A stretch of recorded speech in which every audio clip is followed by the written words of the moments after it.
Hello बच्चा party, कैसे हैं आप लोग बच्चों। Welcome to the class. देखिए, लास्ट वीडियो लेक्चर में अपन ने बात की थी कि अपन ने चेक कर लिया था ज्योमेट्रिकल आइसोमर्स में किस तरीके से आप नेमिंग कर सकते हो।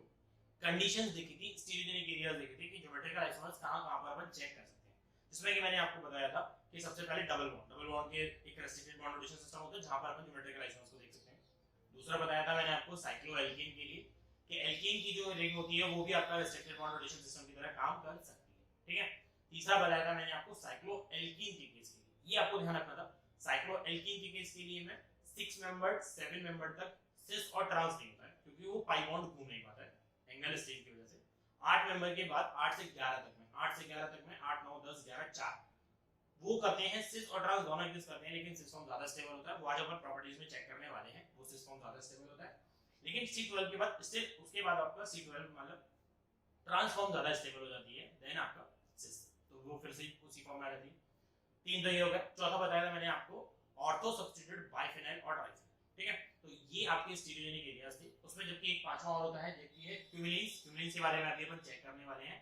आज मैं बताऊंगा आपको कि किस तरीके से आप ज्योमेट्रिकल आइसोमेट्री की कैलकुलेशन और कर सकते हो और उसके प्रॉपर्टीज के बारे में बात करेंगे अगर पहुंच गए तो चलिए शुरू कर लेते हैं। क्यूमिलीन्स की बात करते हैं तो let's start.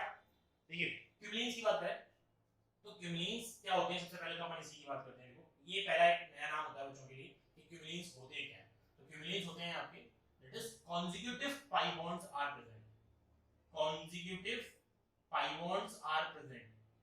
Consecutive pi bonds are present in a compound. Present in compound, simple. Present in a compound. Consecutive pi bonds किस तरीके से दिखते हैं वो मैं आपको बताता हूँ। pi bonds एक से ज्यादा होते हैं तो कैसे दिखते हैं वो भी बताता हूँ। ये ज्यादातर डाइन्स की बात होगी, डाइन्स, ट्राइन्स, टेट्राइन्स पर। डाइन्स में सबसे पहले हम क्लासिफिकेशन करते हैं तो ये क्लासिफिकेशन आता है। डाइन्स के लिए क्लासिफिकेशन कर लो आप। डाइन्स का मतलब क्या है, दो पाई बॉन्ड होंगे उसके पास, है कि नहीं। तो इसके क्लासिफिकेशन में तुम्हारे पास तीन तरीके का क्लासिफिकेशन होता है। तीन तरीके का क्लासिफिकेशन कैसे होता है चलो देखो। पहला होता है सबसे पहले जब दोनों पास पास होंगे, दोनों पास पास होंगे। सबसे पहला 4 या 5 कार्बन का बना लो, सबसे पहले पास पास होंगे तो कैसे बनेगा CH3 CH double bond carbon और ये सिंगल बॉन्ड और ये CH3 मैंने 5 का बना लिया। ये है कॉन्जिक्यूटिव पाई बॉन्ड्स, मतलब लगे की लगे। रेलगाड़ी से दिख रही है ना, रेलगाड़ी से यहां पे बीच में पटरियां से दिख रही है तो ऐसे जाती है वो। तो ये कहलाता है आपका क्यूबिलिन्स का टाइप, है ना। जहां पर कॉन्जिक्यूटिव पाई बॉन्ड्स होंगे वो कहलाते हैं आपके क्यूबिलिन्स। कॉन्जिक्यूटिव पाई बॉन्ड्स, है ना, बिल्कुल भी जगह नहीं दिया है कार्बन कार्बन के बीच में, तो ये क्यूबिलिन्स कहलाते हैं। दूसरे कहलाते हैं, एक होते हैं क्यूबिलिन्स, एक होते हैं कॉन्जुगेटेड डाइन्स। कॉन्जुगेटेड डाइन्स, इनको देखिए, ये थोड़ा सा सुना होगा, अगर सुना होगा तो। कॉन्जुगेटेड डाइन्स का मतलब होता है जो एक छोड़ के मिलना है, इस तरीके से। ये पाई फिर कोई बात नहीं, यहां लिखो, यहां लिखो, ये पाई फिर एक सिग्मा बॉन्ड और फिर पाई, तो इस तरीके के मिल गए तो ये क्या होते हैं, रेजोनेंस में स्टेबल हो जाते हैं, तो they are called conjugated dienes. एक छोड़ के पाई सिग्मा फिर पाई, इस तरीके से कॉन्जुगेटेड डाइन्स का फॉर्म मिलता है, तो ये कॉन्जुगेटेड डाइन्स है। और सबसे लास्ट में होते हैं आइसोलेटेड, मतलब जिनको एक दूसरे से कोई मतलब नहीं है, आइसोलेटेड डाइन्स। अब आइसोलेटेड आइंस कैसे होते हैं, जो बहुत दूर दूर होंगे, मतलब कि कॉन्जुगेटेड नहीं होंगे, क्यूबिलिन्स नहीं होंगे, तो वो दूर दूर होंगे। तो दूर दूर कैसे मिलेंगे, एक इधर मिलेगा और एक इधर मिलेगा, ये ना तो कॉन्जुगेशन में जा रहे हैं ना ही पास पास है, तो ये कैसे कहलाएंगे, आइसोलेटेड आइंस। ठीक है, तो ये तीन टाइप्स के पहले तो आइंस पता कर लिए, जिसमें कि हमें एक पहली प्रॉपर्टी से काम कर रहे हैं क्यूबिलिन्स के। क्यूबिलिन्स में कैसे परपेंडिकुलर सिस्टम में दिखता है। लास्ट बताया था ऑर्थो सब्स्टिट्यूट बाइफेनाइल ट्राइफेनाइल में परपेंडिकुलर सिस्टम होता है, सेम परपेंडिकुलर सिस्टम क्यूबिलिन्स में भी दिखता है। स्टेबिलिटी का ऑर्डर और बता देता हूं इसमें। देखो यार, स्टेबिलिटी ऑर्डर कैसा होता है। स्टेबिलिटी ऑर्डर का मतलब है कौन कितना ज्यादा स्टेबल है। इन तीनों में सबसे ज्यादा स्टेबल हमें पता है रेजोनेंस भाई की स्टेबिलिटी सबसे ज्यादा होती है, तो ये है रेजोनेंस भाई। तो इसका मतलब है कि कॉन्जुगेटेड की स्टेबिलिटी सबसे ज्यादा, कॉन्जुगेटेड डाइन्स की स्टेबिलिटी सबसे ज्यादा। फिर उसके बाद आती है आइसोलेटेड की। ये क्या है ना, पास पास है, इसको सीधा कर दिया गया है, मोड़ा नहीं गया है, इस वजह से इसकी स्टेबिलिटी कम होगी। क्यूबिलिन्स के लिए ऐसा सोच पास पास है, तो इसमें एंगल ऐसे रोटेट मतलब तोड़ के मरोड़ के नहीं कर सकते टेढ़ी के लिए, तो इस तरीके से सोच सकते हो। तो आइसोलेटेड की स्टेबिलिटी इसके बाद आती है, दैट इज आइसोलेटेड। फिर इसके बाद आती है, सबसे लास्ट होता है अपने कौन से, क्यूमिलिन्स। मतलब क्यूमिलिन्स होते हैं अपने लीस्ट स्टेबल कंपाउंड्स। ठीक है, ये आप नोट कर लीजिए फटाफट से, इसको हटा देते हैं बच्चों, हटा दो, नोट कर लिया। तो देखो क्यूमुलेंस की स्टेबिलिटी सबसे कम होती है। इसका रीजन आगे जब आप जीओसी पढ़ोगे तब भी आएगा, जब आप हाइपर कॉन्जुगेशन के हिसाब से पाई बॉन्ड की स्टेबिलिटी को पता करेंगे। अभी तो मैंने जनरली बोल दिया है कि भाई इस तरीके से ये काम करता है, ठीक है, इसको नोट कर लो फटाफट से। अब बात करते हैं क्यूमुलेंस का सबसे छोटा मेंबर और इनकी ज्योमेट्री कैसी दिखती है वो, ठीक है ना। सबसे छोटा मेंबर क्यूमुलेंस का कौन सा होगा, देखना सबसे छोटा मेंबर जो होता है क्यूमुलेंस का, that is first example allene. Alien नहीं, एलीन है, नाम है इसका एलीन। एलीन कैसा होता है, दैट इज C3H4 जैसा होता है। C3H4 किस तरीके से काम करेगा यार, देखो बना के देखो इसको। C3H4 का मतलब है कार्बन CH2 डबल बॉन्ड। मैंने बताया ये पहला क्या है, क्यूमुलेटिव है, सबसे छोटा क्यूमुलेटिव में मतलब 2 पाई बॉन्ड होंगे, तो ये देखो ये डबल बॉन्ड और ये CH2। अब इसको समझ लेते हैं यार, क्योंकि ये समझ में आ गया तो लाइफ जिंगा लाला होगी, तो ये मान के चलो ऐसा होगा। बस इसको ही समझने का सबसे बड़ा पार्ट है कि बॉन्ड्स किस तरीके से आपको दिख रहे हैं। ज्योमेट्रिकल आइसोमर्स के लिए तो हमें रेस्ट्रिक्टेड बॉन्ड देखना होता है, जो कि हमें दिख रहा है। सिस्टम कौन सा है वो, क्या aerial distance between specified group change हुई है वो, ये है मेरा मेन मोटिव कि मुझे एरियल डिस्टेंस देखनी है दो ग्रुप्स के बीच में। तो देखो कैसे काम करता है, ये पूरा का पूरा एक रेस्ट्रिक्टेड बॉन्ड रोटेशन सिस्टम है। इसकी ज्योमेट्री बनानी है आपको, देखो इसका हाइब्रिडाइजेशन बच्चा sp है ना, ये 2 हाइड्रोजन और 1 सिग्मा, ये तो पाई है। इसका हाइब्रिडाइजेशन है sp, इसका हाइब्रिडाइजेशन है sp2। इस बेचारे को छाप दो, ऐसे छापोगे कैसे, अगर मैं मान लूं कि ये तुम्हारा x एक्सिस है और ये है y एक्सिस, मतलब ये बोर्ड का प्लेन है, दैट इज xy प्लेन। और sp2 में तुमने ऑर्बिटल पार्टिसिपेट करा है, तुम्हें पता है हाइब्रिडाइज्ड ऑर्बिटल पार्टिसिपेट करती है, उसी के अकॉर्डिंग ज्योमेट्री डिसाइड होती है। तो sp2 में मैं बोल देता हूं s px और py मिला है कि नहीं।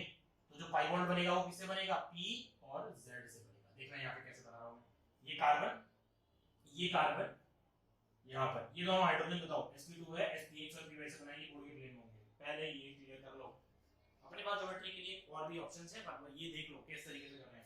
मैंने आपको पहले भी बताया था कि अगर डबल बॉन्ड एक डबल बॉन्ड होता है तो ये दोनों बॉन्ड एक ही प्लेन में होते हैं, वो सिंपल सी बात हमें याद है।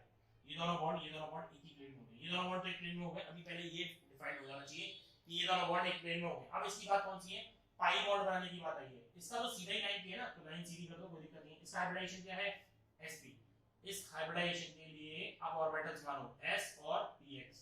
देखो ना x एक्सिस की लाइन पर है, x एक्सिस की लाइन पर है, तो ये s और px निकल लिया हाइब्रिडाइजेशन में, ठीक है। यहाँ कार्बन, इसके हाइड्रोजन्स को भी देखेंगे ये कहां है। अब पहले यहाँ पे इनका हिसाब किताब करते हुए चलते हैं। तो तुम बताओ अगर ये दोनों sp2 पे तो pz किधर होगा, z इसके परपेंडिकुलर प्लेन में होगा बेटा, z इसके परपेंडिकुलर प्लेन में होगा। परपेंडिकुलर प्लेन बना दो, परपेंडिकुलर प्लेन कुछ इस तरीके से बनता हुआ दिखेगा, ये परपेंडिकुलर प्लेन कुछ इस तरीके से बनता हुआ दिखेगा ऐसे, ये परपेंडिकुलर प्लेन है कि नहीं, परपेंडिकुलर प्लेन है। तो ये है तुम्हारा pz और pz से बनता हुआ ऑर्बिटल पाई बॉन्ड।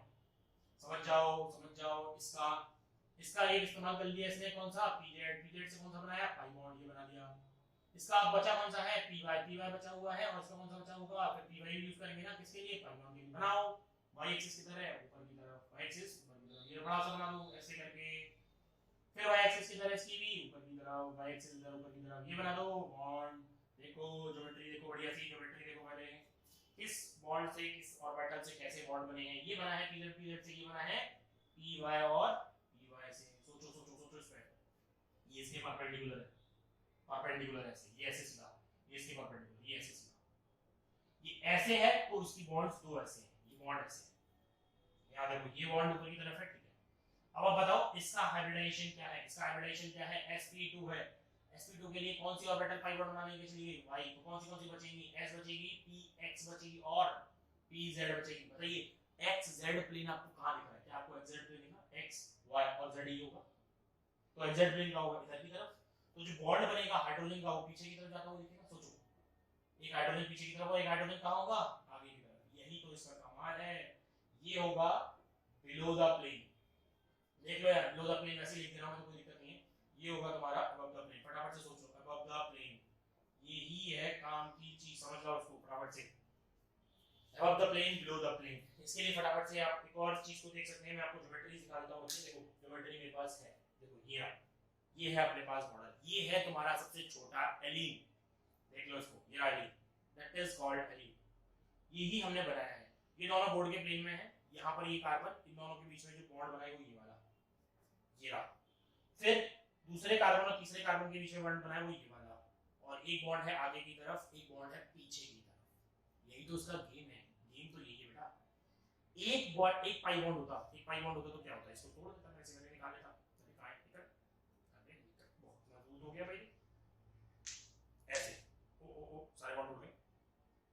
ये रहा, एक पाई बॉन्ड होता तो दोनों कुछ इस तरीके से दिखते, ठीक है ना।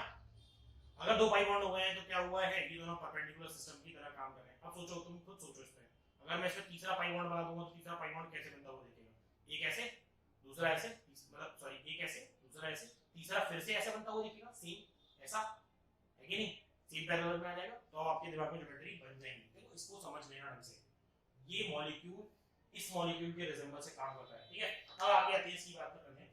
देखो रिजेंबलनेस में बात की तो हमें पता चला कि एक पाई बॉन्ड होता है तो बॉन्ड प्लेन में होते हैं, दूसरा पाई बॉन्ड हो जाता है तो बॉन्ड परपेंडिकुलर होता है, पीछे की तरफ और आगे की तरफ। इसी को गेम लेते हुए आगे एग्जांपल्स को मानते चलते हैं, देखते हैं कि ये ज्योमेट्रिकल आइसोमेरिज्म शो करेगा कि नहीं। देखिए एग्जांपल समझ में आ गया होगा, ढंग से वीडियो को दोबारा पॉज करके बढ़िया से आराम से एग्जांपल को नहीं आप चेक कर सकते हो कि कैसे अपन ने ये बनाया था, ठीक है ना, कैसे अपन ने ये बनाया था, इसको चेक करिए।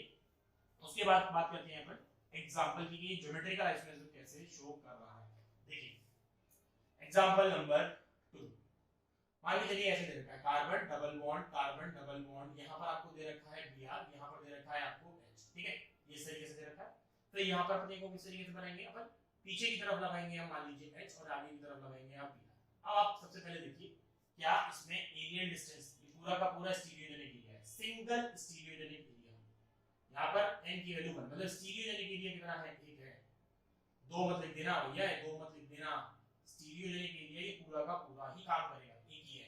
तुम इसको घुमा दोगे ये अपने आप घूम जाएंगे, इसको घुमा दोगे ये अपने आप घूम जाएंगे। चलो देखो Br से इस Br की डिस्टेंस आगे की तरफ, ये पहली फॉर्म। दूसरी बना दो, कार्बन डबल बॉन्ड यहाँ पर पीछे की तरफ ले जाओ क्या Br, आगे की तरफ ले आओ क्या H, ऊपर ले जाओ Br और यहाँ ले आओ क्या H। इस Br से इस Br की डिस्टेंस दैट इज L2 और दैट इज L1, और हमें पता है L1 इक्वल्स टू कैसा होगा, L2 होगा। That means consecutive pi bonds में जब दो पाई बॉन्ड होते हैं तो ज्योमेट्रिकल आइसोमेरिज्म नहीं होती है, यही तो पॉइंट है। जब एक पाई बॉन्ड होता है, एक पाई बॉन्ड ज्योमेट्रिकल आइसोमेरिज्म हो रही होती है, दो पाई बॉन्ड ज्योमेट्रिकल आइसोमेरिज्म नहीं हो रही होती है। जैसे ही आप पाई बॉन्ड्स को बढ़ाओगे, खुद सोचो 3 पाई बॉन्ड हो जाएंगे तो ज्योमेट्रिकल आइसोमेरिज्म फिर से क्या होगी या नहीं होगी, सोचो भाई। यहाँ Br लगाएं, यहाँ H लगाएं, ऊपर Br लगा दें और इस पे H लगा दें, देखो ये आया L1 इसकी डिस्टेंस, दूसरे वाले की ये ऊपर H, यहाँ पर Br, इधर H सॉरी Br और यहाँ पर H, इन दोनों की डिस्टेंस देखो, यहाँ Br इससे लेता हुआ ये Br, ये सेम प्लेन में है, ये L2 और मुझे पता है L2 is greater than L1। क्या एरियल डिस्टेंस चेंज हो गई कि नहीं, रिस्ट्रिक्टेड बॉन्ड रोटेशन सिस्टम है कि नहीं, बिल्कुल है, रिस्ट्रिक्टेड बॉन्ड रोटेशन सिस्टम है, एरियल डिस्टेंस चेंज हो चुकी है, ये ज्योमेट्रिकल आइसोमेरिज्म शो कर रहा है तो बताओ ये क्या है, ये कौन सी फॉर्म होगी, दोनों सेम साइड पर है तो ये कौन सी फॉर्म होगी, सिस फॉर्म, दोनों अपोजिट साइड पर तो ये कौन सी फॉर्म होगी बेटा, ट्रांसफॉर्म। समझ गए, समझ जाओ। क्यूबिनीन्स में या फिर कॉन्जुगेटिव पाई बॉन्ड दिया जाता है तो उस टाइम पे आपको पूरा कॉन्जुगेटिव पाई बॉन्ड को एक सिस्टम मानना है, चेक करना पड़ेगा। एक डबल बॉन्ड होता है तो वैलेंसी प्लेन में, दो हो जाते हैं तो वैलेंसी परपेंडिकुलर प्लेन में, तीन हो जाते हैं तो वैलेंसी फिर से प्लेन में, चार हो जाते हैं तो वैलेंसी फिर से परपेंडिकुलर प्लेन में। ऐसे आपको चलाना पड़ेगा, ठीक है।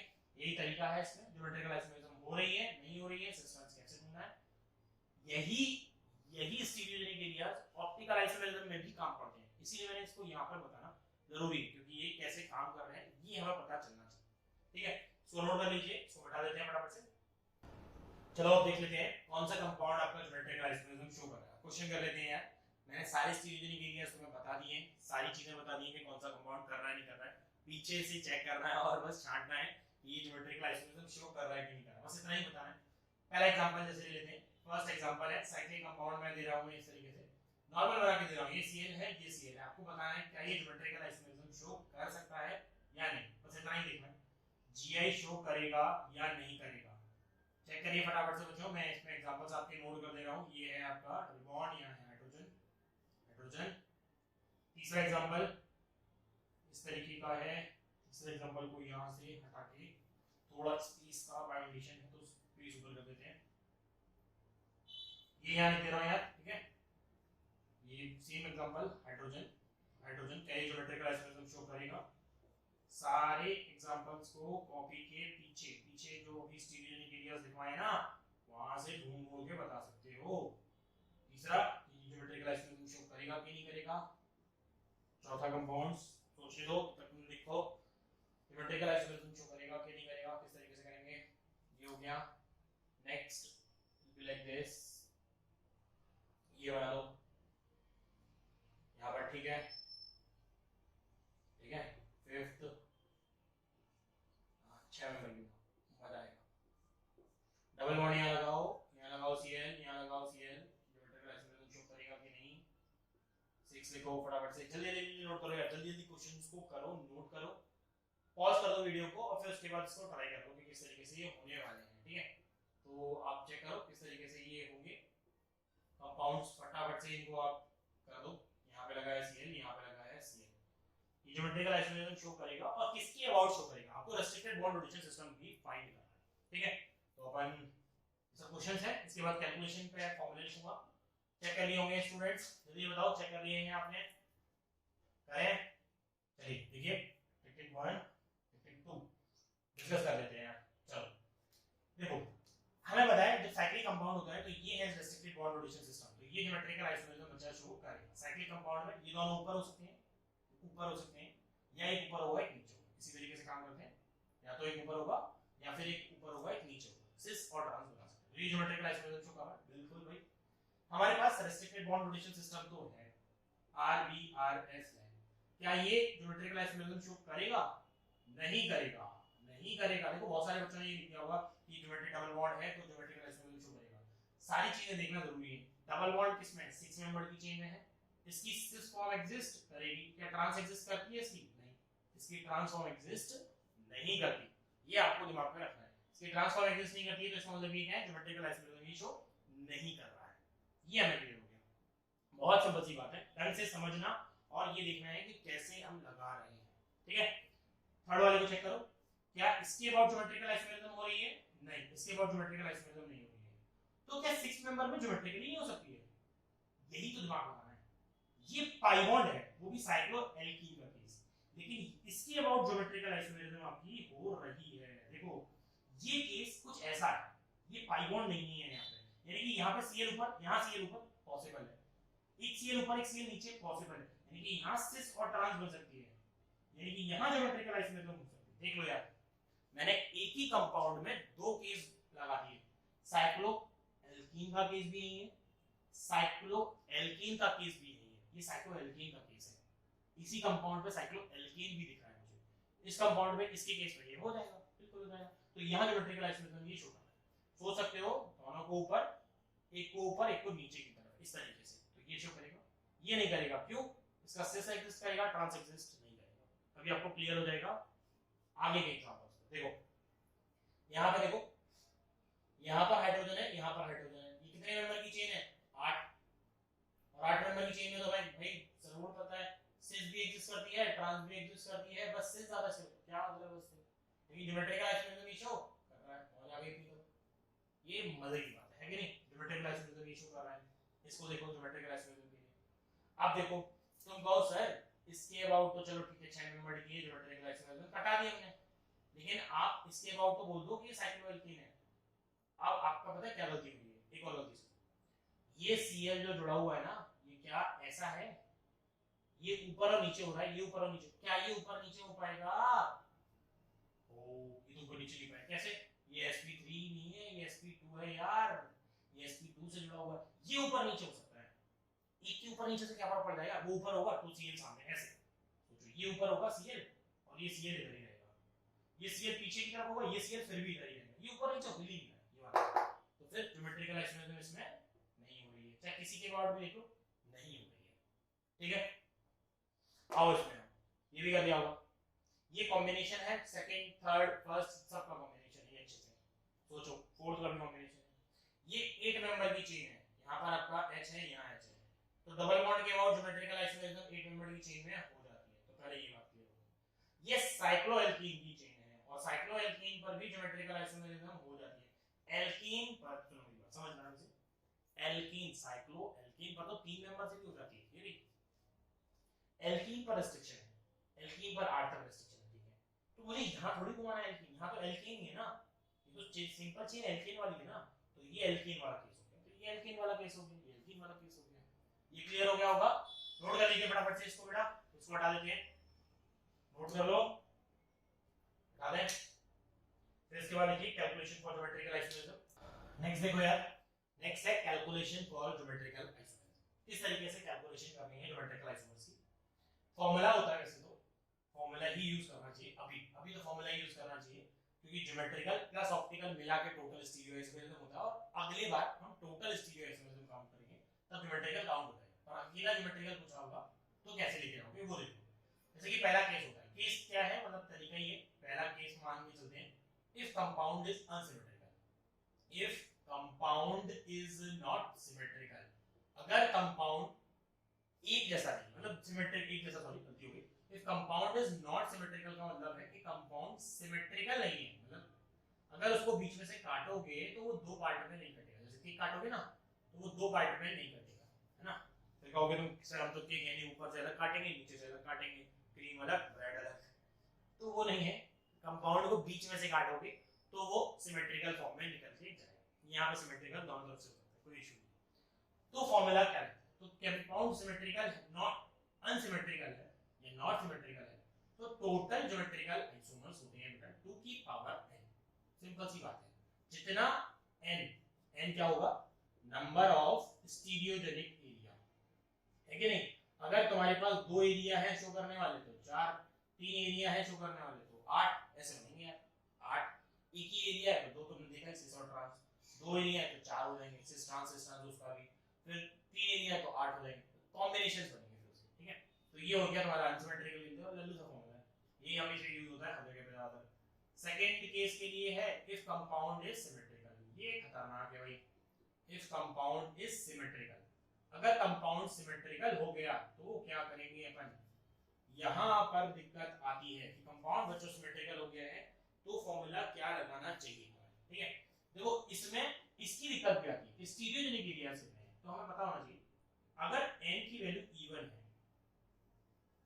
तो टोटल ज्योमेट्रिकल आइसोमर्स आते हैं बेटा 2 की पावर n माइनस 1 प्लस 2 की पावर n by 2 माइनस 1, है ना, इवन है ना, इवन है तो मैंने n by 2 लिख दिया है, देख लो इवन है तो मैंने n by 2 लिख दिया है, कोई दिक्कत ही नहीं है, इवन है तो n by 2 से कम हो जाएगा। लेकिन अगर ये n ऑड है, इसका मैं एग्जांपल्स कराऊंगा, ध्यान रखना, डोंट वरी, परेशान मत लो। अगर n ऑड हो गया तो n ऑड होने पर टोटल ज्योमेट्रिकल आइसोमर्स निकलते हैं 2 की पावर n माइनस 1, ये तो उतना ही रहता है, यहां n को हटा के अब इवन ऑड है 2 से तो जाएगा नहीं तो एक बढ़ा दो n प्लस 1 by 2 माइनस 1, ये फॉर्मूले आपके दोनों तरफ से बन के आते हैं, याद रखने चाहिए बेटा, याद रखने चाहिए, दोनों ही काम के हैं यहां पर फॉर्मूले में। और ऑप्टिकल आइसोमर्स में जो फॉर्मूले आएंगे, ऑप्टिकल आइसोमर्स में जो फॉर्मूले आएंगे ना वो थोड़े से डिफरेंट हो जाएंगे, सेम ही टाइप का होगा लेकिन थोड़ा बहुत डिफरेंस आएगा, तो उसमें ज्यादा कंफ्यूज होने की जरूरत नहीं होगी। इन फॉर्मूलेस को नोट कर लीजिए, इसके बाद इसके क्वेश्चंस को करते हैं। देखिए जैसे पहला क्वेश्चन मैं लेता हूं उसमें कि आपको टोटल ज्योमेट्रिकल आइसोमर्स कैलकुलेट करने हैं, टोटल ज्योमेट्रिकल आइसोमर्स फॉर्मूला लगाइए डायरेक्ट आंसर आएगा, लेकिन मैं आपको पहले क्वेश्चन में ये बोल रहा हूं कि आप एटलीस्ट लिख के भी बताइए कि क्या कौन से बन रहा है, ठीक है। क्वेश्चन नंबर है कैलकुलेट कर रहे हैं total geometrical isomers, calculate total geometrical isomers. पहला एग्जांपल है जिसमें आपको राइट अप भी करने हैं कितने बने हैं, right all geometrical isomers of CH3 CH double bond CH CH2 चाहे रह लो, मतलब इसको CH2 को CH ले लो directly, CH double bond CH CH2 और ये CH2, देखो तुम्हें खुद दिख जाएगा ये कंपाउंड सिमेट्रिकल है अनसिमेट्रिकल। सोचो जल्दी, सोचो मेरे लाल, सोचो सोचो सोचो, क्या है ये कंपाउंड, क्या पढ़ूंगा क्या है ये कंपाउंड, कैसा है ये, सिमेट्रिकल है या अनसिमेट्रिकल। देखो ये कंपाउंड अनसिमेट्रिकल है, कैसे, इस तरह क्या लगा है इधर क्या लगा है CH3, अगर मैं बीच में से काट भी दूंगा तो अलग अलग आएंगे ना, तो पीसेस अलग अलग हो गए, तो फिर ये कंपाउंड कैसा है, अनसिमेट्रिकल। पहले तो मैं ये लिखा, ये अनसिमेट्रिकल कंपाउंड है। अब अनसिमेट्रिकल कंपाउंड के लिए फॉर्मूला कौन सा लगाएंगे, n की वैल्यू ये एक हो गया, ये दूसरा हो गया, स्टीरियो लेने के लिए दो, तो n की वैल्यू कितनी आई 2, टोटल ज्योमेट्रिकल आइसोमर्स कितने हैं हमारे पास 2 की पावर 2 यानी कि 4। ये हमें समझ में आ गया है, 2 की पावर 2 यानी कि 4। 4 कैसे बनेंगे वो देखते हैं। सिस्टर्स नहीं बोलेगा कोई, सिस्टर्स नहीं बोलेगा कोई, EZ के हिसाब से सोचोगे। इसका बोल दूं मैं, ये नंबरिंग यहां से करूंगा 1 2 3 4 5 6 7, सोचो तो ये होगा 2 पर E, 4 पर E, एक केस, 2 पर E, 4 पर Z, दूसरा केस, 2 पर Z, 4 पर E, तीसरा केस, और 2 पर Z और 4 पर ही Z। ये है इसके टोटल 4 पॉसिबल कॉम्बिनेशंस। ये ही समझने का पार्ट है कि क्यों ऐसा हो रहा है, 4 पॉसिबल कॉम्बिनेशंस आए कि नहीं, देख लो, और 4 तुमने निकाला फॉर्मूले से, ये तरीका हो गया, ठीक है। मैंने इसके राइट कर दिया। अब सिमेट्रिकल की भी देख लो, सिमेट्रिकल में क्या गड़बड़ी होती है, CH3 CH double bond CH CH double bond CH और ये हो गया CH3। लो अब क्या करोगे, बीच में से काट दो, तो जो दिख रहा है यहाँ पे CH3 है, यहाँ पे क्या CH3 सिमेट्रिकल है, यानी कि कंपाउंड कैसा है, पहले तो सिमेट्रिकल है। सबसे पहला काम तो यही है, सिमेट्रिकल हुआ, फॉर्मूले में लगाएंगे, n की वैल्यू क्या है 2, दिख रही है, n की वैल्यू 2 है, ये रही है 2 यानी कि इवन है। इवन के लिए formula total geometrical isomers that should be equals to 2 की पावर कितना n - 1 प्लस 2 की पावर n/2 - 1। फॉर्मूला लिखोगे तो याद हो जाएगा, 2 की पावर 2 - 1 प्लस 2 की पावर 2/2 - 1, तो ये कितना हो जाएगा 2 की पावर 1 यानी कि 2 प्लस 2 की पावर 0 यानी कि 1, यानी टोटल कितने आए 3। अब भैया यही कंपाउंड में 2 देने के बाद 3 कैसे हो गए, ये चीज तो चेक करनी है, 3 कैसे हो गए। बनाऊंगा क्या, पॉसिबल कॉम्बिनेशन देखना, फिर से नंबरिंग देखना 1 2 3 4 5 6, मैंने ऐसे करके सोच, ठीक है। तो बनेगा क्या, 2 पर क्या होगा बेटा E होगा, 2 पर क्या होगा तुम्हारा E हो जाए, सॉरी 4 पर क्या हो जाए E हो जाए, सेम केस में 4 पर क्या हो जाए 2 पर क्या हो जाए, 2 पर क्या हो जाए Z हो जाए, 4 पर क्या हो जाए Z हो जाए। ये मैंने तो दूसरा केस ले लिया। अब मैं बोल रहा हूं कि 2 पर E हो जाए और 4 पर Z हो जाए, और 2 पर Z हो जाए और 4 पर E हो जाए। अब बताओ यार, कॉम्बिनेशन तो 4 काउंट हो गए, सारे तुमने टोटल 3 है, क्या रिपीट कर गया अपने पास, ऐसा क्या हो गया है जो दिक्कत आ गई इसमें, सोचो किस चीज का रिपीटिशन है। देखो 2 और 2 4 थे, 2 4 हो गई क्योंकि यहां से नंबरिंग हो रही है। इसमें देखो, इनमें देखो, अगर आप ढंग से देख पाओगे तो इनमें अगर आप देखेंगे तो 2e की मतलब यहां से गया, तो सेकंड पर e आया और z ही हो गया, ठीक है, समझ में आ गया, तो तुम्हें याद होगा। और ये z वाला है, और ये z बोला मैंने क्यों, ध्यान करो यार, सिमेट्रिकल है, मैंने बोला था z is more prior over. अगर जब नंबरिंग इस टाइप में होगी, e इधर होगा z इधर होगा, तब नंबरिंग आपको किधर से करनी होगी, सोचो नंबरिंग हमें इधर से करनी होगी। नंबरिंग मुझे 1 2 3 4 5 सॉरी 3 4 5 कर लोगे, 3 4 5 और 6, यानी कि ये गलत लिख दिया है हमने, ये सेम है, ये सेम है, ये हमेशा क्या आएंगे, ये हमेशा 2z4e आएगा, ये दोनों ही, मतलब इसकी नेमिंग भी यही होती, ये डिफरेंस रह गया था, सोच लो ये डिफरेंस रह गया था 2z4e के लिए, क्यों, सिमेट्रिकल है, z आइसोमर है तो z की तरफ से नंबरिंग करूंगा, क्योंकि नंबरिंग के लिए डबल बॉन्ड सेम पोजीशन पर है, कोई ब्रांच नहीं है, कोई ब्रांच नहीं है, तो क्या पता है, सिर्फ z की पता है, तो z is more priority order याद रखो, प्रायोरिटी ऑर्डर बताया था सीआईपी सीक्वेंस रूल में, z is more prior over e, priority का मतलब है वो सब जगह काम करेगा, चाहे नंबरिंग में बोलो चाहे कैसे भी बोलो, प्रायोरिटी ऑर्डर, अगर सेम नंबर पर आ रहे हैं तो प्रायोरिटी, अगर सेम नंबर पर नहीं आ रहे तो ऑब्वियस ही बात है डबल बॉन्ड जहां से पास पड़ेगा नंबरिंग वहां से करूंगा, यहां से डबल बॉन्ड सेम पोजीशन पर था तो नंबरिंग इस तरीके से होगी। क्लियर हो गया है, ये क्लियर हो जाना चाहिए, इसको हटा देता हूं मैं, नोट कर लीजिए फटाफट से, एग्जांपल नंबर 3 लिखिए फटाफट से, एग्जांपल नंबर देखिए, इसमें कुछ भी नहीं है, यही है बस एग्जांपल्स इसके देख सकते हैं फटाफट से कि कौन से एग्जांपल्स इसमें किस तरीके से आपके टोटल ज्योमेट्रिकल आइसोमर्स बनते हैं, ठीक है कि नहीं। तो इसमें टोटल ज्योमेट्रिकल आइसोमर्स की कैलकुलेशंस निकाल लेते हैं फटाफट कि कितना कितना बनने वाला है। आपको बस क्या करना है, आपको चेक करना है नंबर ऑफ स्टीरियोजेनिक एरियाज कि कितने स्टीरियोजेनिक एरिया हमारे पास आएंगे। देखिए एग्जांपल नंबर 3 में pH CH double bond CH open करके लिख देता हूं CH double bond CH CH double bond CH और यहां लिख दिया मैंने CH3। ये देखो सिमेट्रिकल है क्या अनसिमेट्रिकल है? यहां CH3 है क्या BH है, अनसिमेट्रिकल है कि नहीं? इसको ऐसे भी लिख देता है कभी-कभी और इसको मैं ऐसे भी लिख सकता था CH डबल बॉन्ड CH का होल थ्राइस और यहां CH3। इसको खोलते रहो बैठ के, है कि नहीं? n की वैल्यू कितनी आएगी 1 2 3, n की वैल्यू कितनी होगी यहां पे 3। टोटल सिमेट्रिकल आइसोमर्स कितने होंगे काउंट करो 2 की पावर कितना आया आंसर बस। अनसिमेट्रिकल है, सीधा आंसर निकालना होगा, ठीक है? तो चलिए फटाफट से आप चेक करके मुझे बताते चलिएगा आंसर। एग्जांपल नंबर 4 देखें। 4 के लिए देखिए कितना कौन सा हो सकता है, जैसे कि ये निकालिए, इसमें कितने ज्योमेट्रिकल आइसोमर्स हो सकते हैं? यहां Cl यहां Cl, इसके लिए फिफ्थ निकालिए यार फटाफट से, जल्दी से फोर्थ करके बताइए बेटा, जल्दी जल्दी जल्दी। आपको सिर्फ स्टीरियोजेनिक एरियाज चेक करने हैं, सिर्फ स्टीरियोजेनिक एरियाज चेक करिएगा जिसके अबाउट ज्योमेट्रिकल हो सकती हो, ठीक है? देखना सिर्फ स्टीरियोजेनिक एरिया, सब अनसिमेट्रिकल के टाइप की दिखेंगे अपने आप ही तुमको, सब अनसिमेट्रिकल के टाइप या कुछ भी दिखेंगे। जैसे ये तो देखो ये अनसिमेट्रिकल सिमेट्रिकल के दोनों से फॉर्मूला लगा लो, आंसर सही आएगा, दोनों से फॉर्मूला लगा लो, कोई दिक्कत नहीं है। यहाँ अभी आपको पता चलेगा कैलकुलेशन में आपसे क्या क्या गड़बड़ी हो सकती है, आप क्या गड़बड़ी कर सकते हैं, यही तो इस गेम का मजा है। आपको फटाफट से कैलकुलेशन करके देनी है, क्वेश्चन करके दे दीजिए, आपको ज्योमेट्रिकल आइसोमेट्रिज्म की काउंटिंग आ जाएगी। देखो इसमें मुझे पता है एक है तो ये क्या बनेगा सिस और ट्रांस, तो टोटल ज्योमेट्रिकल आइसोमेट्रिज्म कितने होंगे 2। देख लो दोनों के ऊपर, एक ऊपर एक नीचे, एक ही है 2 की पावर 1 लिखो या 2 की पावर n - 1 + 2 की पावर n - 2 - 1 करके भी लिख दो, कोई फर्क नहीं पड़ता, एक ही है, एक से आंसर सीधा सीधा आ जाएगा तुम्हारा ये, ठीक है? तो ये देख लो। उसके बाद देखो फिफ्थ वाला कितना आएगा बताओ, फिफ्थ वाले के लिए कितने ज्योमेट्रिकल आइसोमर्स बन रहे हैं, कितने स्टीरियोजेनिक एरियाज दिख रहे हैं तुम्हें, चेक करो।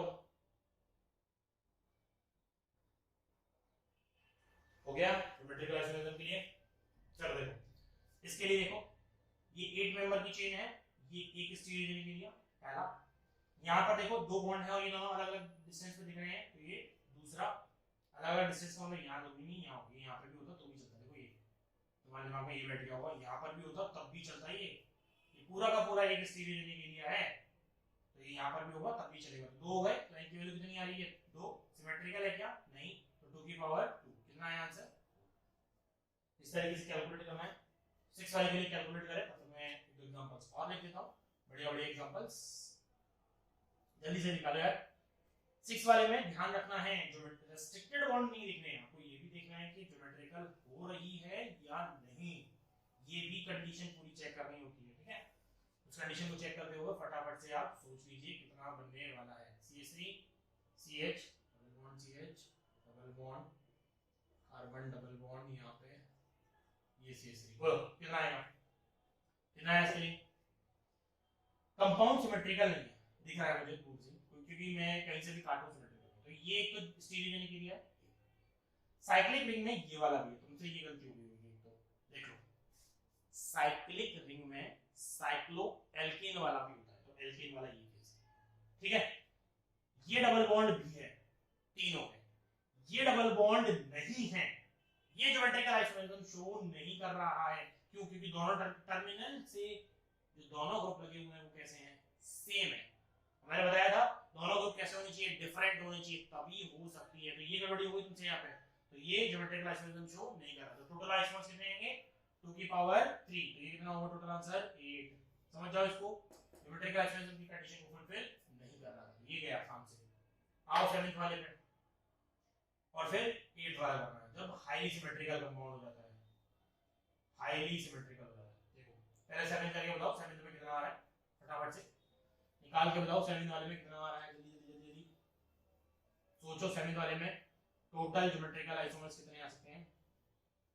हो गया होगा यार, चलो वीडियो को पॉज करके निकालना करो यार, ठीक है? वीडियो को पॉज कर लो और उसके बाद आप कैलकुलेट करो, मैं करके दे देता हूं। देखिए ज्योमेट्रिकल आइसोमर्स के लिए स्टीरियोजेनिक एरिया सबसे पहले तो ये आपने फाइंड किया, तो स्टीरियोजेनिक एरिया पहला मिल गया, ठीक है? ये क्या है, ये क्यूमुलिन्स है, क्या दो पाई बॉन्ड वाला, ध्यान है ना, एक पाई बॉन्ड सेम प्लेन में, दो पाई बॉन्ड परपेंडिकुलर प्लेन में, परपेंडिकुलर प्लेन वाला ज्योमेट्रिकल आइसोमेरिज्म नहीं देता। तो क्या ये ज्योमेट्रिकल आइसोमेरिज्म शो करेगा? नहीं। तो कितना हुआ ए एरिया? n की वैल्यू कितनी? 1, तो 2 की पावर 1 कितना हुआ आइसोमर्स? ये हुआ लल्लू तरीके।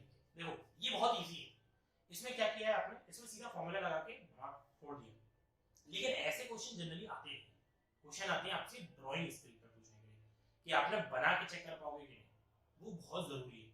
तो ड्राइंग स्किल पे किस तरीके से करते हैं, जब कंपाउंड सिमेट्रिकल नहीं हाईली सिमेट्रिकल होता है, मतलब बहुत ज्यादा सिमेट्री दिख रही है या हमसे दिख ही नहीं रहा कि ये होगा कैसे, बनेगा कैसे, वो है कैसे। देखो when compound is highly symmetrical, when compound is highly symmetrical, बोल सकते हैं compound is highly symmetrical, अगर कंपाउंड बहुत ज्यादा सिमेट्रिकल होगा तो तुम क्या करोगे, डीएमसी ड्रॉ एंड चेक, ठीक है ना, वो तब तुम ड्रॉ ही चेक कर सकते हो और कुछ नहीं ऑप्शन।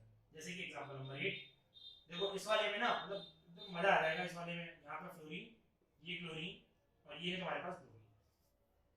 जैसे ही साइक्लिक रिंग पे तुमने तीसरा ग्रुप लगाना चालू किया ना, तुम्हारा तीसरी आंख खुल जाएगी कि करें क्या, आप कैसे करें इसको। तीनों ग्रुप लगा दिए आपने, तीनों ग्रुप डिफरेंट है, ये और एक, चलो ये तो बहुत बड़ी बात है, डिफरेंट तो छोड़ो, तो पहले सेम वाले लगाओ यार, तुम CH3 वाले पे लगा दो, तुम्हें तो मजा आ जाएगी इतने में।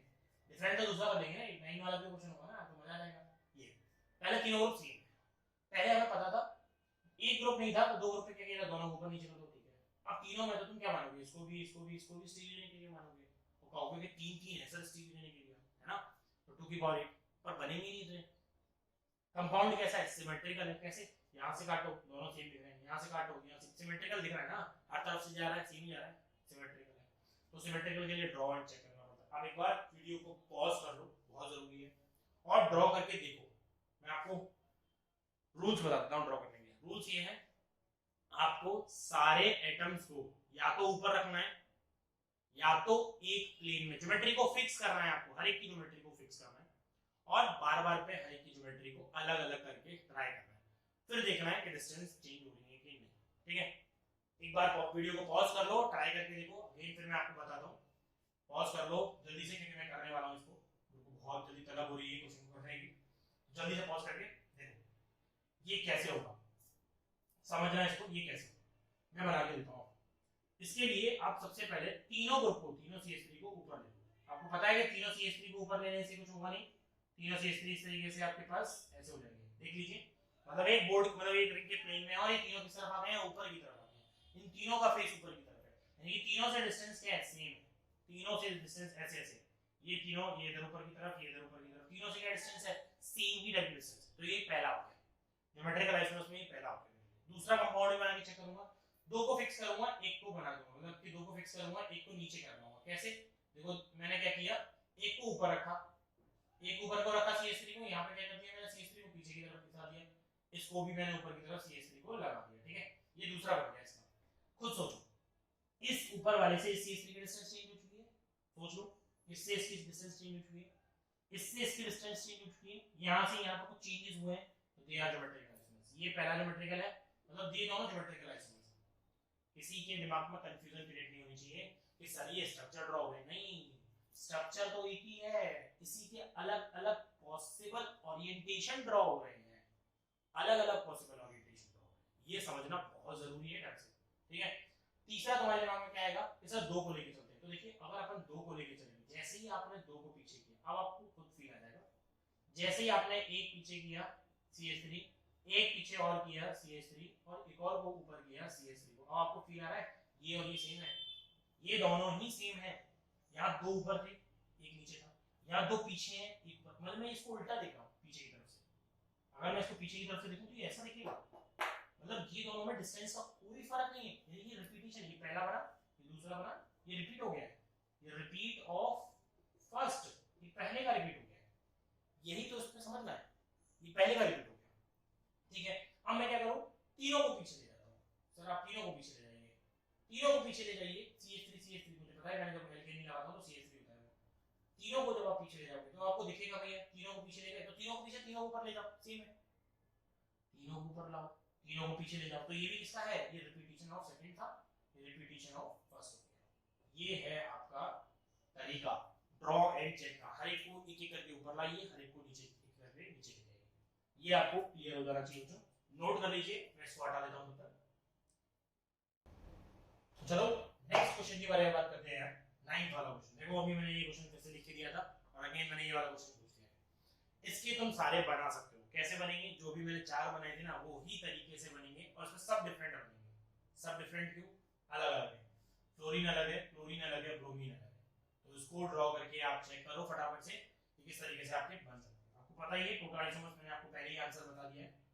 तो टोटल कितने बनेंगे? इसके 4 बनेंगे। आप इसके ड्रॉ कर लीजिएगा बच्चों, ढंग से ड्रॉ कर लीजिएगा, आपको ज्योमेट्रीज की पॉसिबिलिटी पता चलेगी। ठीक है, ये क्वेश्चन मैं आपको होमवर्क में दे रहा हूं जिसको कि आपको करना है एग्जांपल नंबर 10।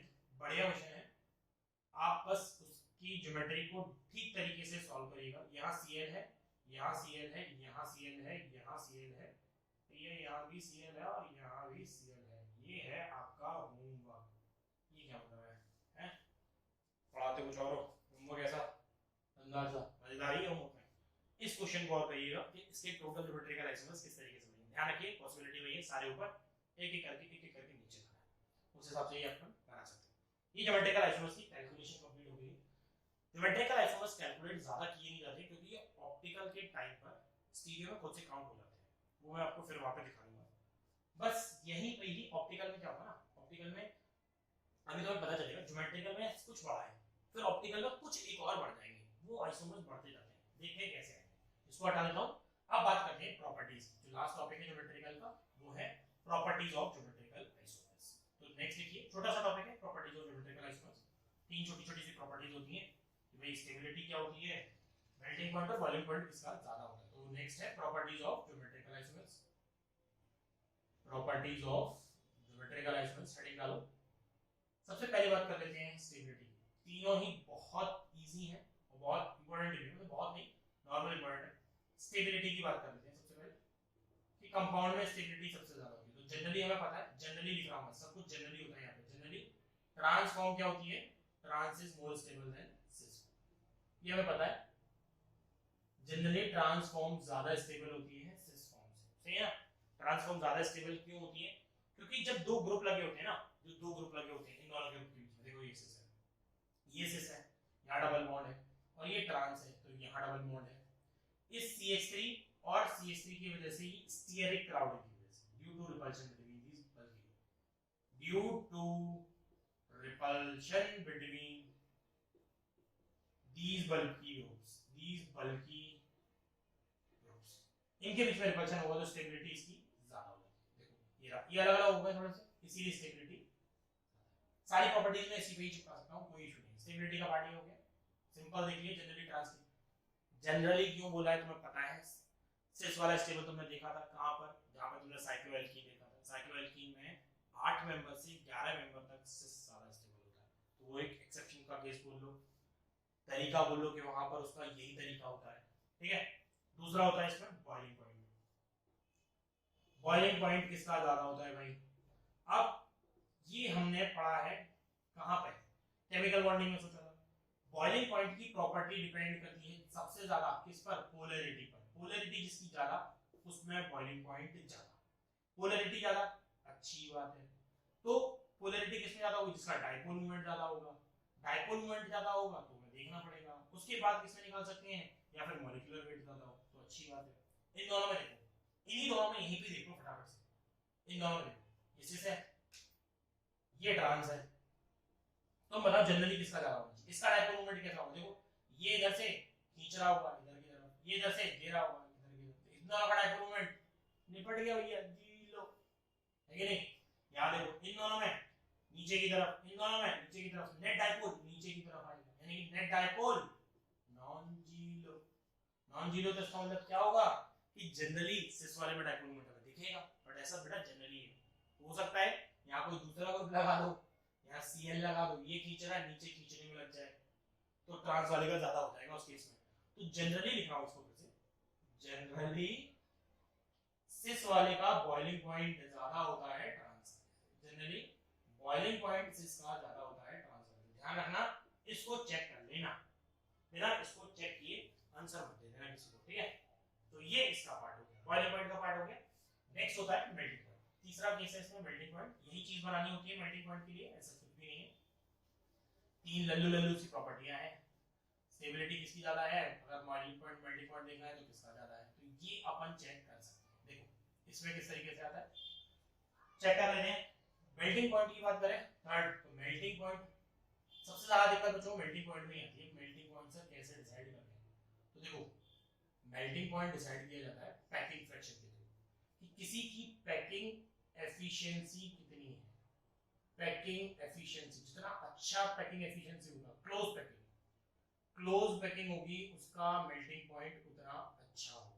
सही है, जैसा सिस फॉर्म बना है, जनरली बोलेंगे इसमें भी सिस बना लीजिए, दूसरा कौन सा बना दीजिए, ट्रांस बना दीजिए। तो ये सिस फॉर्म है, ये ट्रांस है।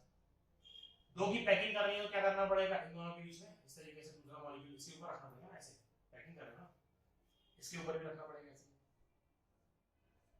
होता क्या है, जूते की पैकिंग करते हैं, जूता डब्बे में जूता आता है तो कैसा आता है, ऐसे करके मोड़ के, अगर सीधा करूंगा तो डब्बा क्या हो जाएगा, बड़ा। सोचो डब्बा बड़ा हो जाएगा, कॉस्ट उसकी बढ़ जाएगी, पैसा आपको कोई और देना पड़ेगा, जेब से तो अपने ही जाएगा। तो उसकी पैकिंग कैसी है, बेकार। क्यों, क्योंकि उसका मुंह उल्टा नहीं किया हमने, इसीलिए। इसका मुंह कैसा है, उल्टा। यहाँ देखो इसकी पैकिंग हुई, ये तो बल्कि ग्रुप है, ये इसको पास में रेलिंग दे भाई, दूर दूर दूर। तो इन दोनों के बीच में जो गैप होता है, मतलब ये गैप दिखता तो नहीं है, मैं नहीं मानता दिखता है, पर हम मान लेते हैं फिर भी ये वॉइड है, वो क्या होता है, ज्यादा। और इन दोनों के जो बीच में गैप होता है, ये मैंने बनाया है अपने हाथ से, ये वॉइड, ये गैप, ये कैसा होता है, कम।